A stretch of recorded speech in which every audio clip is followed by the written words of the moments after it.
To be born poor is not our choice, but we may choose to die poor or rich. There are people who argue that when I have my own house, I don't pay the rent. Yes. So to that extent, they are cancelling rent with owning it. Yeah. So to that extent, there's a benefit for owning it. Because without an income, how then will you be able? You must have income. An income is basic. Otherwise, it'll be just like what we used to say, playing guitar to a goat that cannot dance. You can have a positive net worth because you have a lot of personal use assets. If your assets are lower, okay, it means that you're on the negative, then it means you have a negative net worth. Just take a moment and do that mathematics in your portfolio list.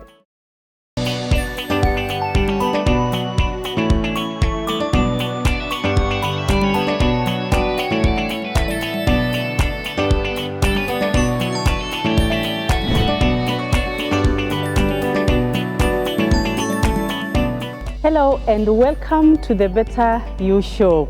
This is a holistic learning hub whereby you get to interact with credible information from experts from the various fields. This information is important to you because you can trust it and you start applying it in your day-to-day life so that you can be able to grow in all areas of your life. My name is Yanto Kekayaya and I'm so delighted to be your host today in this amazing and credible show. Thank you so much, our audience, for supporting us day in, day out. It's because of you that you're keeping our lights on. Just to double check on that, just check if you have subscribed to our community and so that you continue getting updates when this information is released. Now, have you ever asked yourself a question? Do you know how to build your wealth and secure your future and the future of your dependents? Today's episode, we are really going to just cover that aspect of money. And with us, we have such an incredible guest. We have a guest who is an expert because we always bring experts here. He is an expert in the financial sector. Welcome, Simon MUCHIRI, to the Better You Show. Thank you very much. Karibu sana. Yeah. Now, I just want to introduce you in a proper way because you're an expert. Today is your day. We are ready to learn from you. Yeah, so our audience need to know who is this person that we are going to listen to? Who is this person who is going to teach us matters to do with money because they want to grow also in their financial aspect.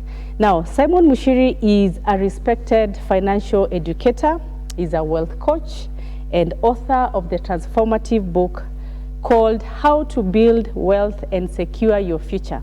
If you can see, it is displayed there. So the book is actually going to give us a simplified guide to money, to debts, to investments and estate planning. So all matters to do with money today is here to really teach us. So I'm requesting you grab a pen, grab a paper, sit down. We are going to take a period of 1 hour to engage with him. Now, I just want you to introduce yourself fully, the things that I have not mentioned, so that our audience are able to know who you are. Welcome, very welcome to the show. Thank you very much, Sianto. I very much appreciate what you've said. Sometimes when I listen to you, I wonder whether you're talking about me, but I'm really happy that I'm the one. Yeah. But just to a way of adding what you've just said, I'm actually a financial literacy trainer and advisor. Okay. And I'm also a trainer of entrepreneurs. Alongside which I also do consultancy services for them in doing business planning, doing tax, financial accounting, and audit. Okay. So it's a wide spectrum. Yeah, but these qualifications and credentials do not really matter unless they make an impact in lives of people. Wow.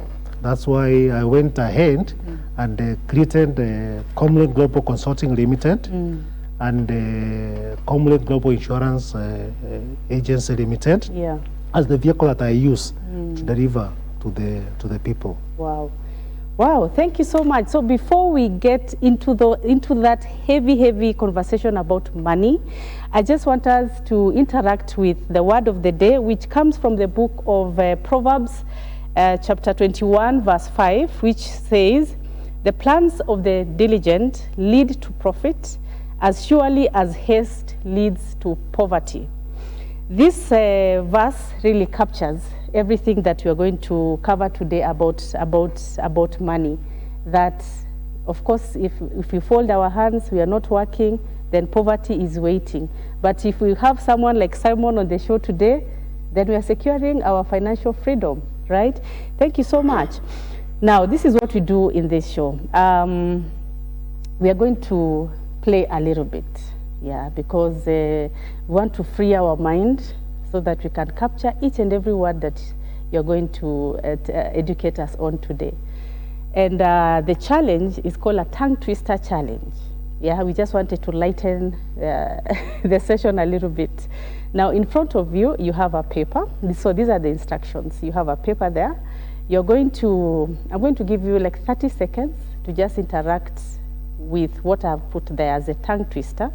And then thereafter, you're going to repeat it 2 times as fast as possible. This one, we're just doing it to laugh, to enjoy ourselves, and also to see how was our primary education. Did we capture it very well? And if our background has any influence, all right? Okay, you can just take the paper.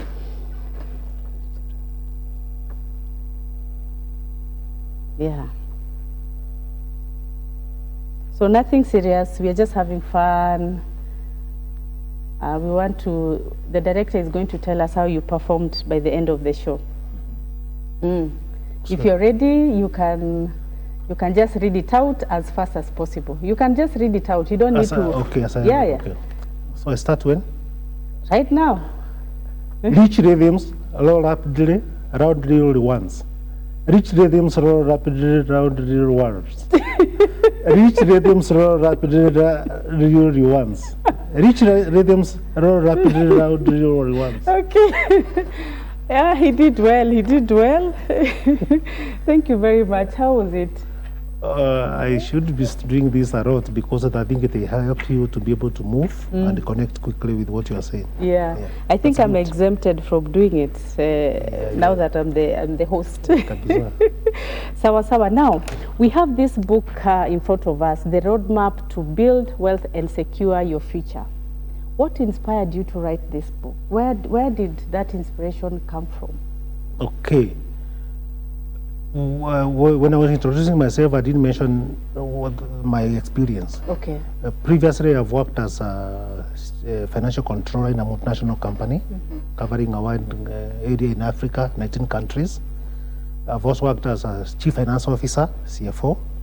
I've also worked as an internal audit consultant.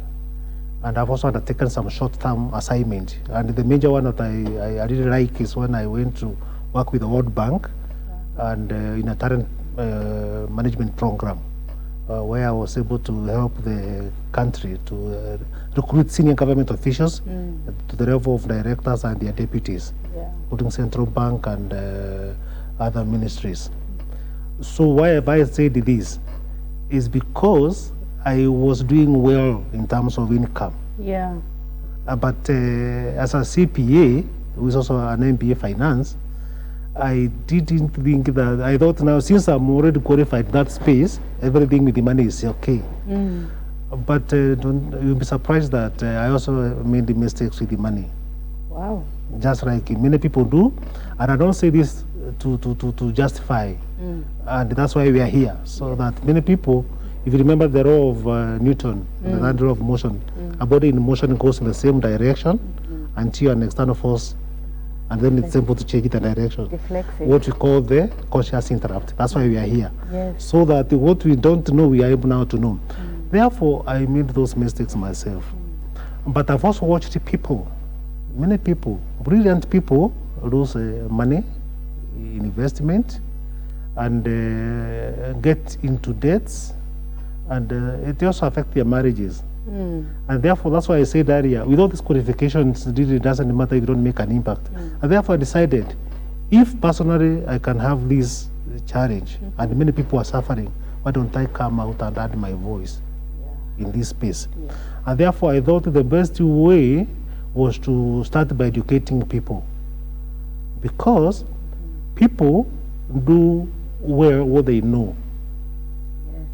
If they don't know, they don't know. Yeah, you read in my book, the place where I'm explaining the running process. The first stage is unconscious incompetent. You don't know that you don't know that you don't know. Nothing happens. Yes. And therefore, that's what motivated me really, to be able to add a voice and take people through the process, in the hope that once they have the knowledge, then they can go into action. Yeah, I think that explains it. Okay. Now that you have studied that field of wealth and how we can secure it, how then, as an expert, how then do you see the culture of Kenya in terms of wealth? What is our culture?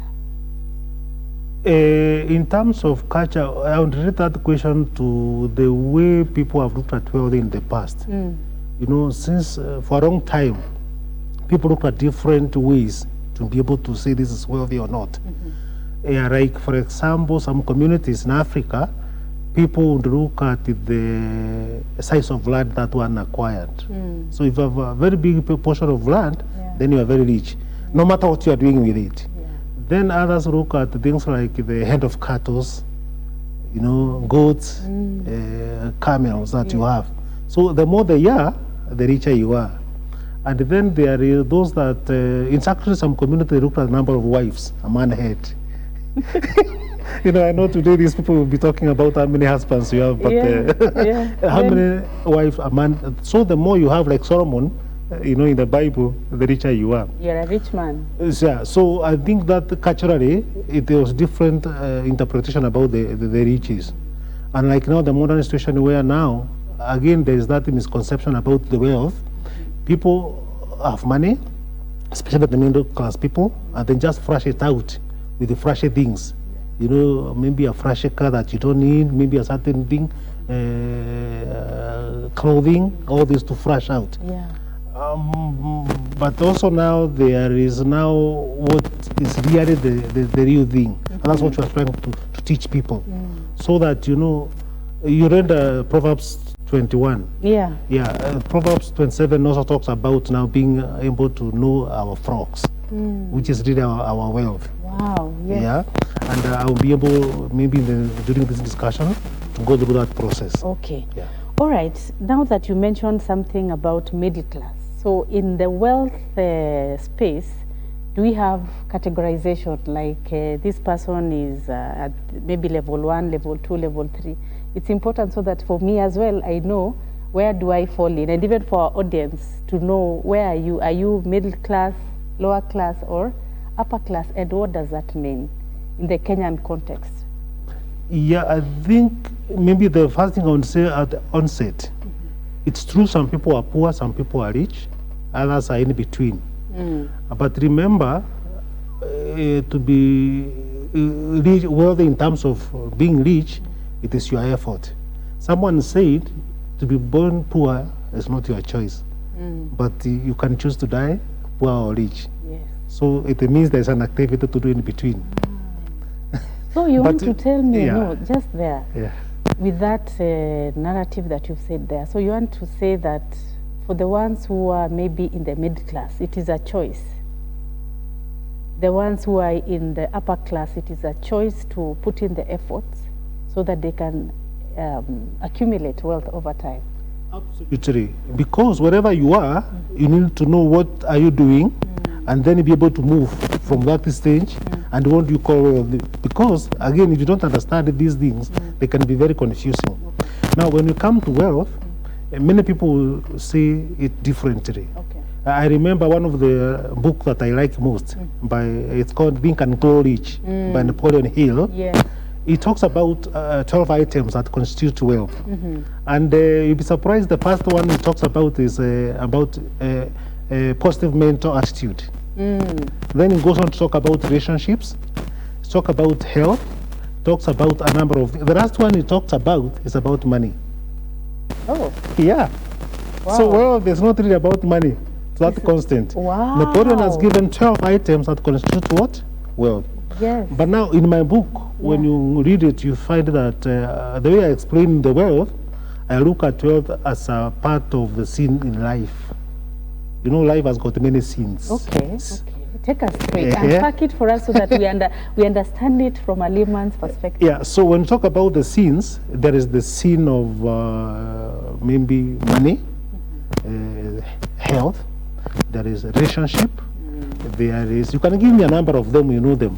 Family, social connection. All those, yes. All these are scenes. So when I'm talking about wealth, financial wealth, I'm focusing about money as one of the scenes, not in isolation, as part of that ecosystem. And this is important because, especially the religious people, accuse me of just talking about money, not recognizing other things. Life is holistic with all these aspects, but money is one of them. Okay. But people will tell you money, the myths about money, and you know, it does not buy this, it doesn't buy that. Yeah. But it's very important. You know, being happy, whatever you define by happiness. You know, one of writers said, you know, you have to go to take care of our bodies because that's where we live. You mentioned something about categorization in terms of we have some people who are probably in level 1, level 2, maybe middle class. You mentioned about middle class, and also the lower class. So my question is, how is that categorization done? And then how can someone move from, maybe if you're in level 1, you move to level 2, from level 2 to level 3? Because we are here to grow in our wealth. Oh, right. What I want to say strictly, there is no real categorization. Oh, wow. In wealth building, because if there's a category, then I would campaign a lot to be the most wealthy category. You know, I don't know whether I mentioned this, but one person said, to be born poor is not our choice, but you may choose to die poor or rich. To be born poor is not our choice, yes. But to die poor is a personal choice. It may be your choice. Okay. Because once you are born and everything, conditions are okay, then you are expected maybe to do better in your life. Okay. Therefore, for me, if you're asking me, it's a question of what do you do in your life to be able to move from level 1 or find yourself in level 2 or in level 3 or whichever level. Yes. So it's your input. It's cause and effect. If you don't do those things that people do to be able to be wealthy, then you'll not be wealthy. What are those things that wealthy people do so that we learn today and we start doing so that then we're able to move up the ladder? And that's actually the basis of my book. Okay. The roadmap to build wealth and secure your future. Give us the roadmap. Yeah. The first thing that is an assumption and is very important is you must have some income. Okay. Because without an income, how then will you be able? You must have income. Yeah, an income is basic. Otherwise, it'll be just like what we used to say, playing guitar to a goat that cannot dance. Wow, okay. All right? Yes. So then when you have the income, say you have had this income for some time, then the first thing that all the people do is to ask themselves, this far, what have I done with the money that I've earned all my life? Okay. And what helps you to be able to determine that is what we call the statement of net worth. Statement of net worth. And that is covered in chapter 2 of my book. Okay. Which says what? Explain to us. Now, this statement is like your, this thing doctors put here to check your temperature. Okay. So it's to measure your financial health. Okay, at the thermometer. Okay. Now, this statement has got the following component. On one side, it has what we call the assets. The other side, it has got what we call the liabilities. Okay. Now, under the asset, for personal finance purposes, because we're not talking about finance and accounting for businesses, you're talking about individuals and families. Okay. We categorize assets into 3. You know, the first category is what we call cash and cash equivalent. Okay? These are the monies that you can access quickly for your short-term goals and day-to-day needs. The other category that we have there is what we call investments. Okay. You know, if you've done investment and your money has been working for you, you'll see it there. Okay. The other category of assets is what we call personal use asset. Personal? Use asset. Personal use asset. Yeah, All PUA. right. When you look at balance sheets, because this statement of net worth is actually what you can call personal balance sheet. When you look at this statement for many people, most of the assets they have is personal use Assets. These are things like maybe a house where you live. Wait, I want us to understand this very well. You have said to check our wealth health, right? We look at the assets that we have and the liabilities. So now we are in the assets place. You have said cash and cash equivalents. You also have said investments. You've also said personal use assets. So break it down to us so that we understand what does, for example, cash and cash equipment means. Like, what is it that you can see and what or have for us to have cash and cash equivalents? Good question. I hope I will not exhaust the book so that the readers can also have a time to go and read for themselves. No. I've put very clear explanation. Yes. Cash and the cash equivalent, we are talking about the money that you can access easily. It includes things like your current account. This is money that you put in current account for your daily transaction. Okay. It may have something like fixed deposit account. Okay. It may have something like savings accounts. And even money market funds qualified there, depending on the goals, because some short-term goals that you have, 1 year, for example, may require you to put money where you can access it quickly, but also put it where it can earn something instead of being idle. So that's a cash and cash equivalent. Cash equivalent means something that you can convert quickly into money, like money market fund. Yes. Yeah. Yes. Now, the other category of investment, here you have now your investment like bonds. Bonds. Treasury bills. Yes.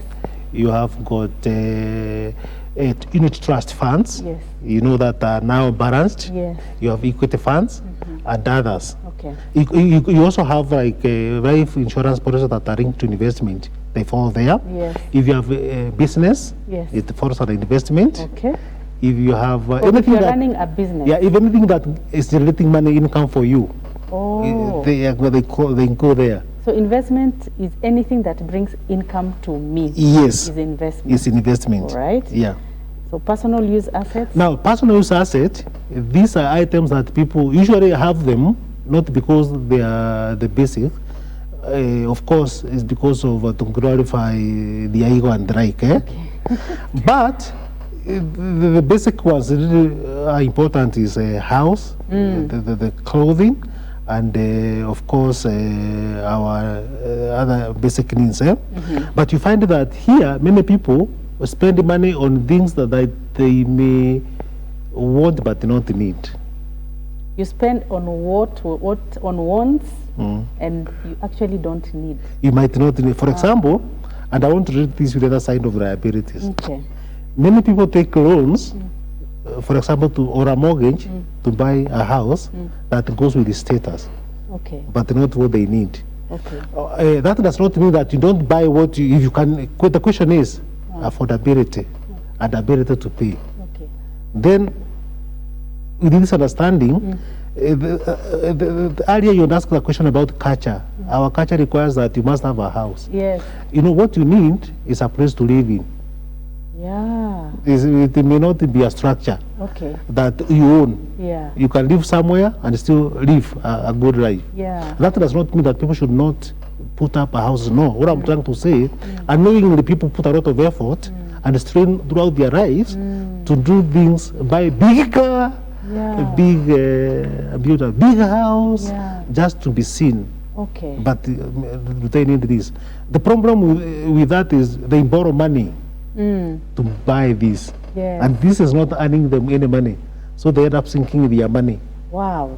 So do you want, okay, let me ask about specifically a mortgage whereby as a person I want to own a home. So I go and maybe approach a certain bank, take a loan, and then I get a home. So you want to tell me it's not a good decision? It's not a good financial decision. It's a bad decision. It all depends on what you need and what you can afford to pay. Now, look at it this way. Although you are saying personal use assets don't give you money, there are people who argue that when I have my own house, I don't pay the rent. Yes. So to that extent, Yeah. they are cancelling rent with owning it. Yeah. So to that extent, there's a benefit for owning it. The only issue that I have with that Yeah. is what kind of a house is that you have bought using mortgage or whichever method. Because you don't have to strain to have something that you cannot afford. The question is, must be affordable. Okay. And you have ability to pay. Now, coming now back to your question about the rent and the mortgage, it depends also. You take mortgage if, for example, you are able to pay the installment regularly. Okay. You have regular income. Okay. And you're able to commit it for a certain period of time. It is even better if you have a term life insurance that now when you have the mortgage, you can secure your loan on it, so that in case you pass away before you clear the loan, then the insurance can take over. Because they secure the term insurance. In terms of rent, people opt for rent because possibly they don't have regular money and they can keep moving from one place to another depending on what they're able to pay on a regular basis. And people argue that when you are paying rent, you are flashing your money. Yeah, because if you are paying mortgage, you are owning it. Yes. But the difference I want you to understand is can be very big, because maybe you are paying 50,000 per month for your rent. Okay. A mortgage will not be 50,000. To get a house that you will probably go with your status, you take a mortgage that you are paying over 100,000. So it is convenient for this person to go with the rent and be able to achieve other financial goals than taking a mortgage that will consume all the money. Okay. So it is circumstantial, yeah, depending on the effort that you have made and how much you have. Okay. Yeah. And that's why, as you speak, I'm just thinking, then it's important for someone to have an advisor, financial advisor, before you make such kind of decisions. Absolutely. Right? Now, are we done with the assets column, or we still have other things? Now, we have done with the assets. Let's go to liabilities. Yes. Okay. So what falls here? Now, under liabilities, you know, these are things that you owe, you have to pay others. Basically, it's borrowing. You have borrowed money, and this money you have to pay back. Okay. And there are two categories. People borrow money largely to do two things. Okay. One is to do investments. Okay. That's why clever people, they borrow money to build the category of asset called investment. Okay. The only catch with that, make sure when you borrow to buy to fetch in an investment, what you are getting from the investment, return is more than the cost of the loan. Borrowing. Because if you are buying something that's giving you 10% and you are paying a loan at 15%, you are losing. Yes, that's true. So borrow at 15%, but put it where it will give you more than 15%. Okay. The other category, and this is where majority of people are, and I'm a victim, is where you buy now, you take a loan to buy something like a car that you may not need at the moment. You buy a? Take a loan to buy a car. A car? Yeah. Oh, okay. A personal use car.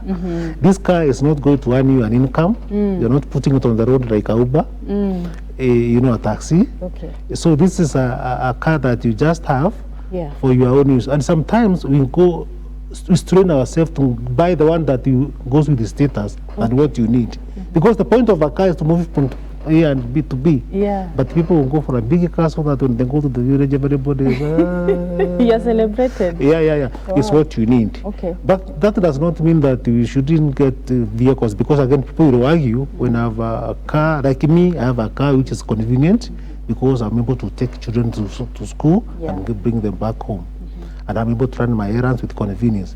The only thing is, I have what I can manage to run with.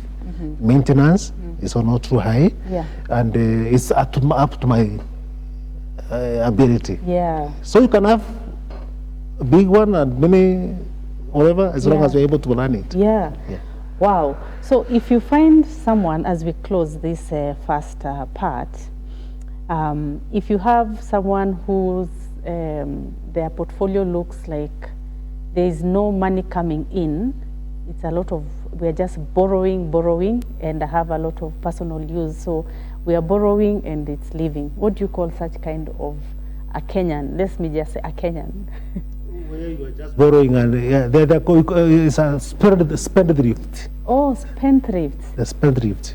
So spendthrifts, you are describing them. Do they have money in their accounts? Well, they have money, but when they have the money, they just spend it. They just spend it. And you see the tragedy is, especially you have things like the credit card, and you have got friends, and even if family will give you money whenever you need it, you'll be living beyond your means. Wow. You'll be living beyond your means. Okay. Now, one thing I should say, when you have now these two kinds of assets and liabilities, when you do mathematics and balance this balance sheet, that's what gives you the net worth. Your net worth. Yeah, if your assets are more than the liabilities, then your net worth is good, is positive. Okay. But if your liabilities are more than the asset, you have a negative net worth. Net worth. Now, careful. You can have a positive net worth because you have a lot of personal use asset. Okay. In my book, I've tried to explain that is what we call the banker net worth. Because if you have loans and you are not able to pay, the bank can come and auction everything, both investment and personal use asset. But the real net worth is when you take personal asset out of the equation. You take your cash and equivalent and investment, and then remove all your liabilities. If it is positive, work should high. You get and the continue answer. Increasing the You get the answer right now. If your assets are more than liabilities, then you can say that you have a positive net worth. If your assets are lower, okay, it means then you're on the negative, then it means you have a negative net worth. Just take a moment and do that mathematics in your portfolio. List all the assets that he has mentioned, all the liabilities that he has mentioned, and check, is it positive or negative?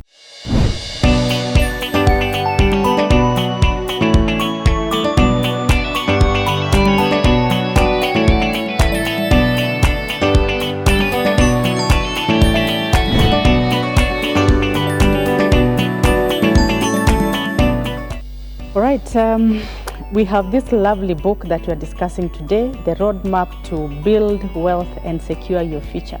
When you have this book, you'll be able to learn how to secure your future and the future of your dependents. So you'll have a formula, you'll have tools that will help you do exactly that. Simon, in this book, this is chapter 3. There's this interesting quote I'm seeing here by Richard Branson. And he says, never take your eyes off the cash flow because it's the lifeblood of business. Can it also be the lifeblood of an individual? Absolutely. Okay. Absolutely, because we've just talked about the net worth. You know, and the next step in the wealth building stage is actually, after knowing where you are, the next thing is, how did you get there? What are your spending habits? You're only able to tell your spending habits if you have a cash flow.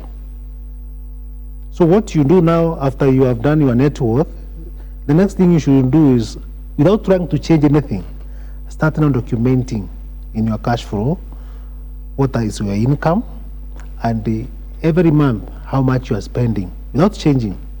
That tells you why your balance sheet is looking the way it is. Wow. So that's the right way, because if you understand that, then the next step is very important. Is it clear? No, I'm just wondering, how do you record that? Manually or there is? Good. That's a very good question. If you look at my book, I've given a template.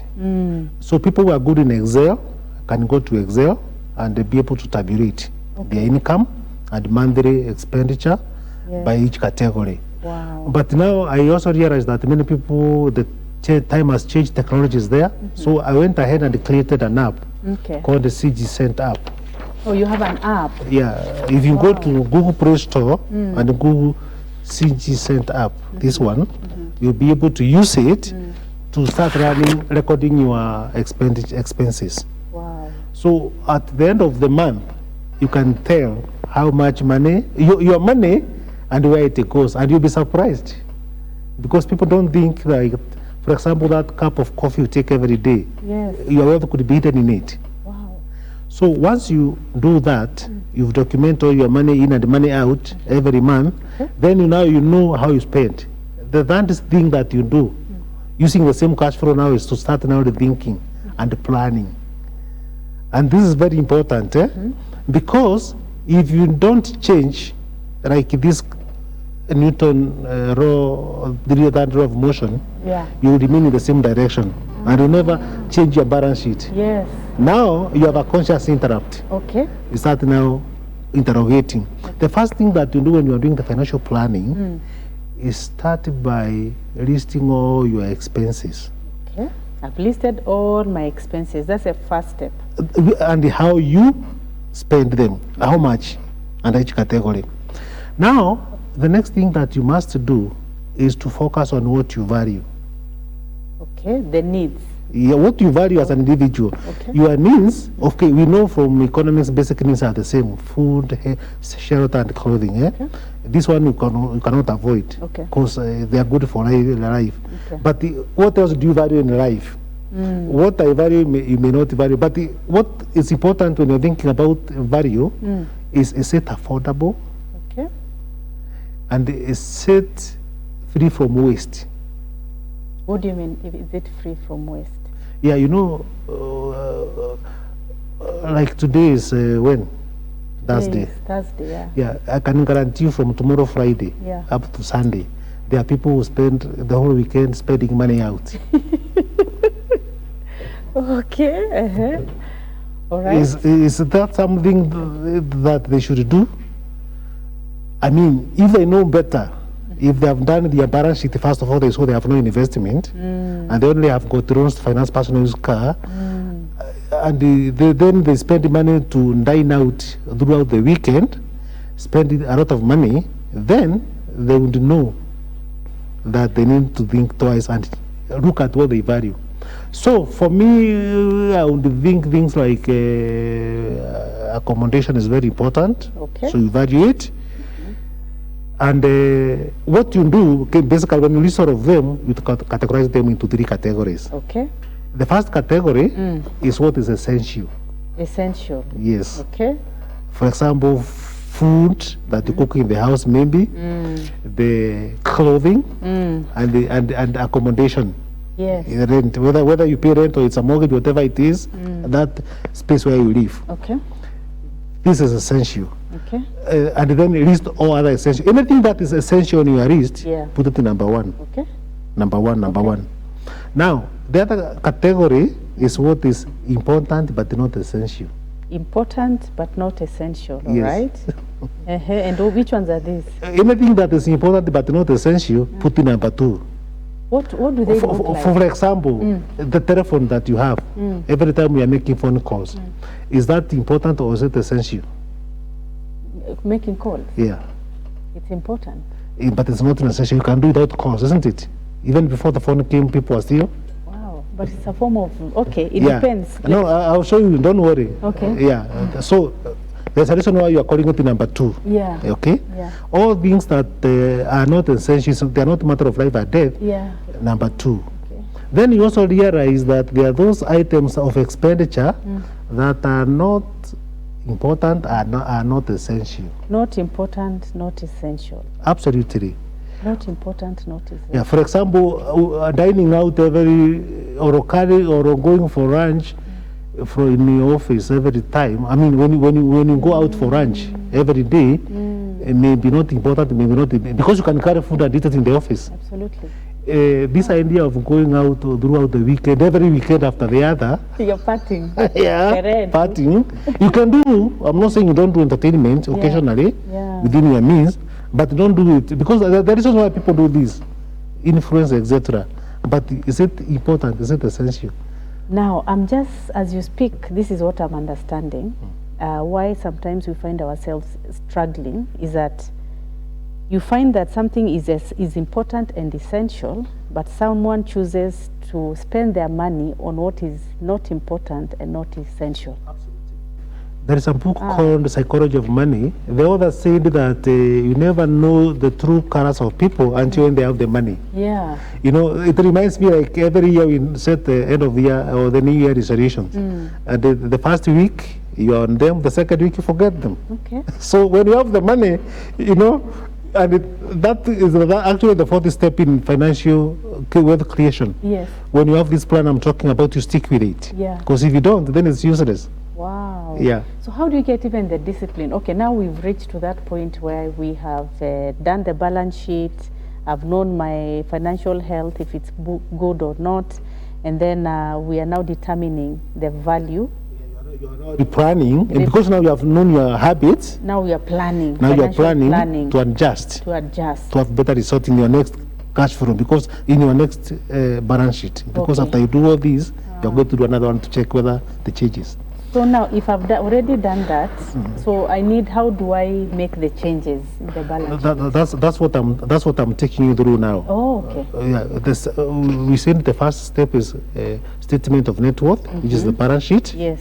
Then the next step is know your spending habits. You do the first cash flow by listing all your expenses every month and the amount you spend without changing. Yes. Then the third stage is now where you are doing now financial planning. Financial planning. I'm avoiding to use the word budgeting. Why? Because when people hear budget, they think it's about restriction. Okay. But it is actually financial planning for you to have a better way of managing your money. Wow. And in this app, I have created it in a way that it is not straining. You just put a bar that shows a percentage of importance. Yeah. So that what's 100% is essential, and then in between important, and then the last one is not important, and the essential is from 0. So therefore, under this planning stage, what you are saying, the first thing you do is budget for what you value, and this is where you're classifying your expenses into 3 categories: what is essential, what is important, but not essential, and what is not important and not essential. Technically, if you are putting tick, essential is a full tick. Important and not essential is a half tick. The not important and not essential is an X. You don't need to spend on that. Yeah, especially if your balance sheet is very burnt, because you are wasting your resources. That should be building your investment. My goodness. Oh, I get it now. Okay, I get it. Yeah. Okay, so from now, after we have done the planning. Yeah, now after you have done now this, we have determined what is essential and what is important, not essential, and what is not important, not essential. Yeah. The next thing you need to focus now in spending is you must create what we call an emergency fund. Emergency fund. This emergency fund helps you to survive when you have got emergencies. For example, you have a car, you want to go to work, the tire is burst. How do you fix that? You wake up, you slept well, you woke up with a headache. How do you handle that?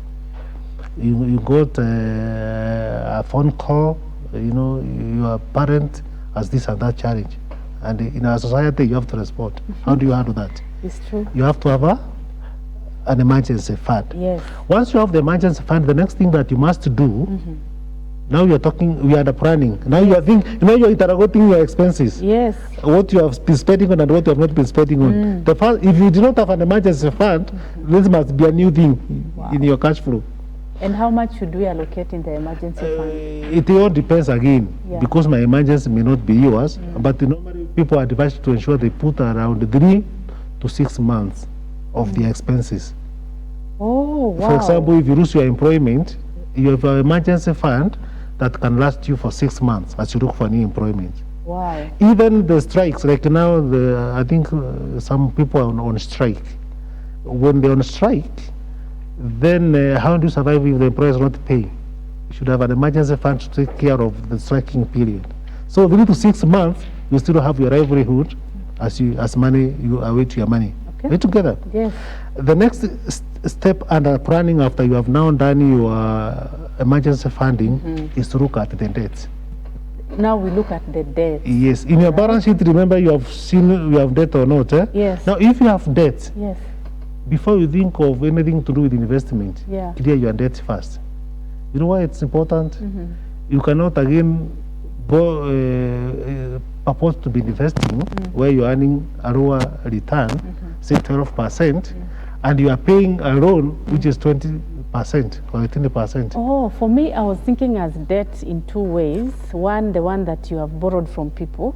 You know, the way when you're in a tight spot, you call a friend, please help me with 100,000, they give you. That is debt from my perspective. And then now there's that debt from the banks.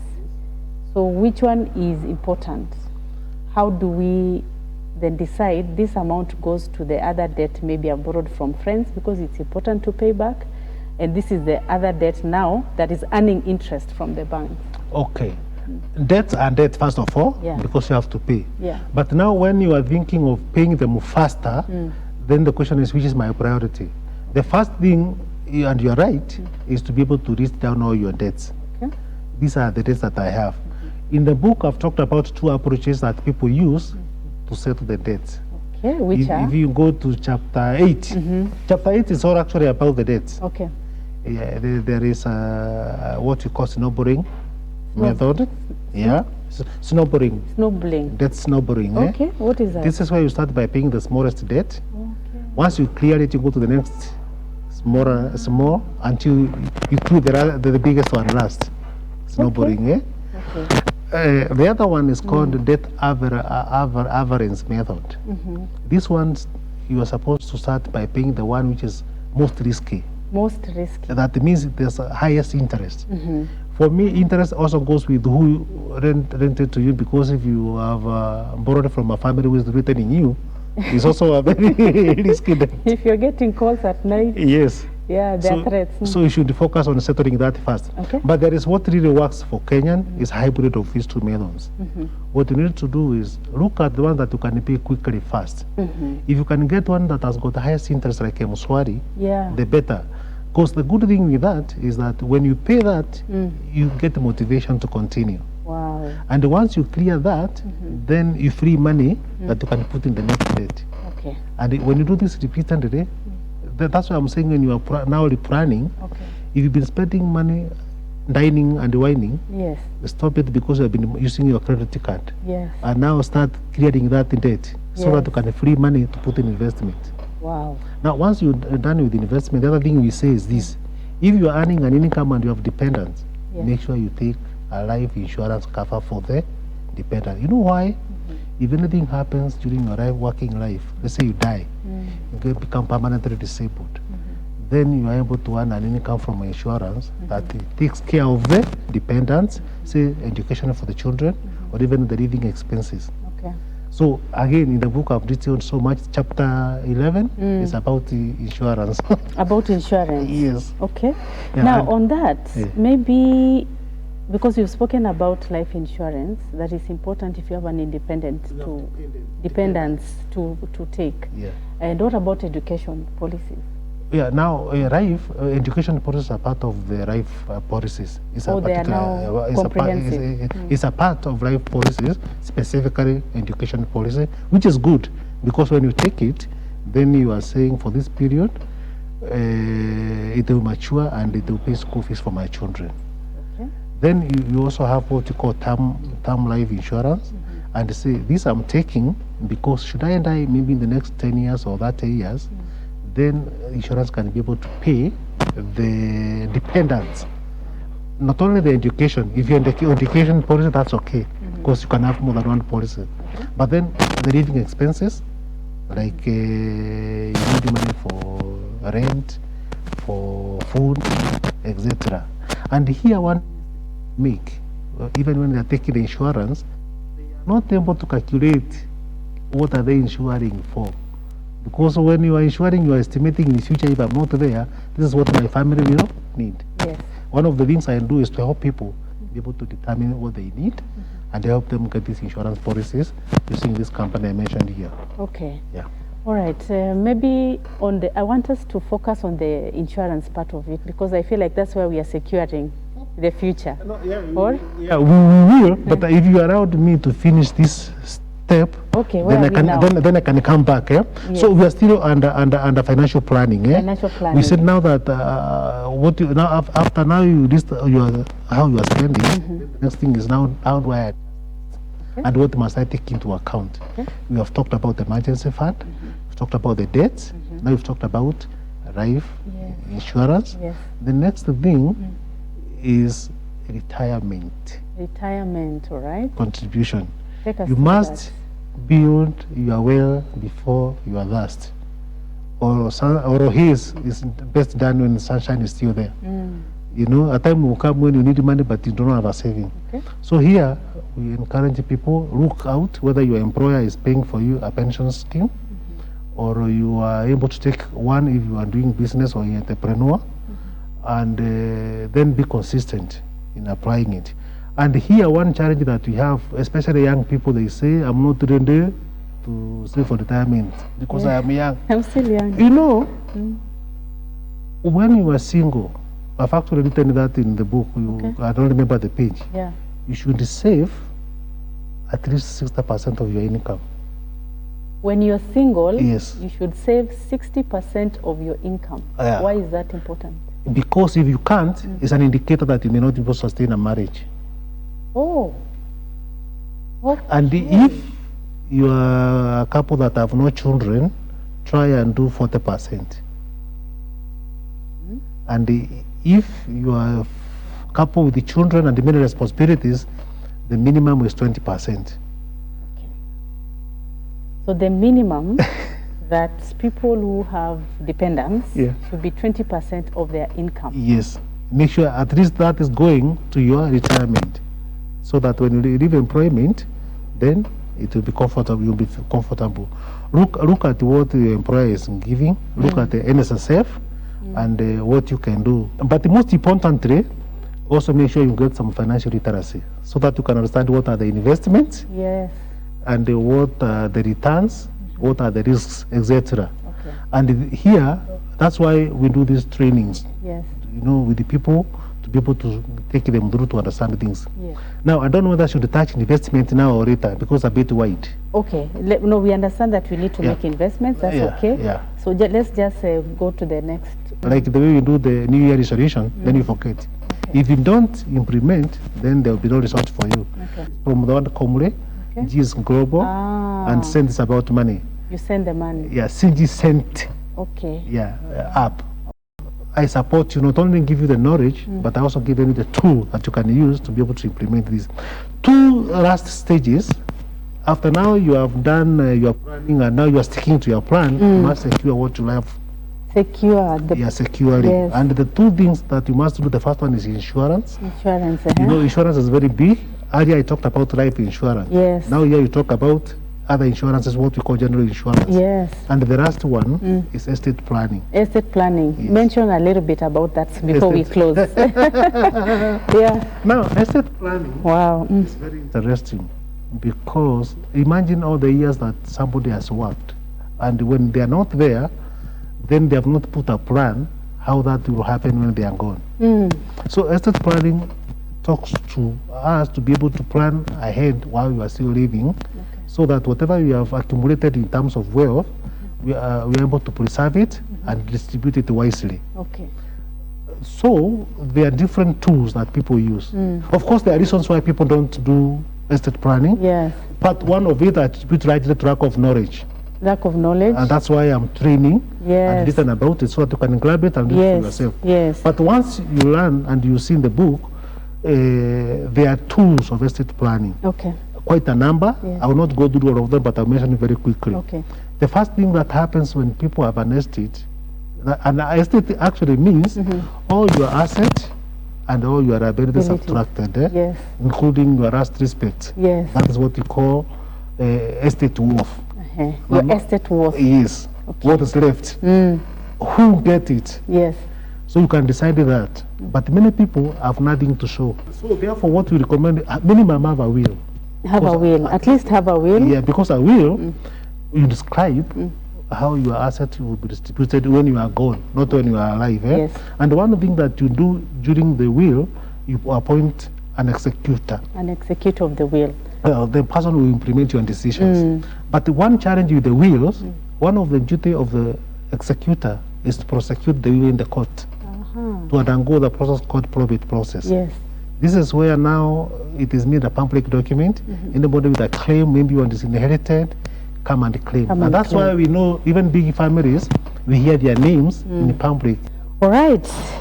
This has been a financial masterclass. We can't actually cover everything. You've pumped a lot today, and we're so happy to have you in our studios. So I just want you to tell our audience where can they get your book from, and even how can they contact you so that you can be able to take them through what you in detail, what we have covered today. 0117 575 648. I also have got the Airtel 0750 611 664. You can also reach me on my personal phone number 0722 670 834. The book is available in Amazon. Like these beautiful copies you see, I got them from Amazon. They're mine, but I ordered them. You can also get it from Nuria Bookshop. Nuria Bookshop in town, I think, where we enter the TSC building. And then from my website, which is comleglobalconsulting.com. There actually you find a virtual version of the book. You can read the whole book, or you can even choose a chapter that is of your interest and read it. Okay. Yeah. All right, thank you very much. And as always, from the Better You Show, remember to be kind to yourself and to others. Until next time, have yourself a great day.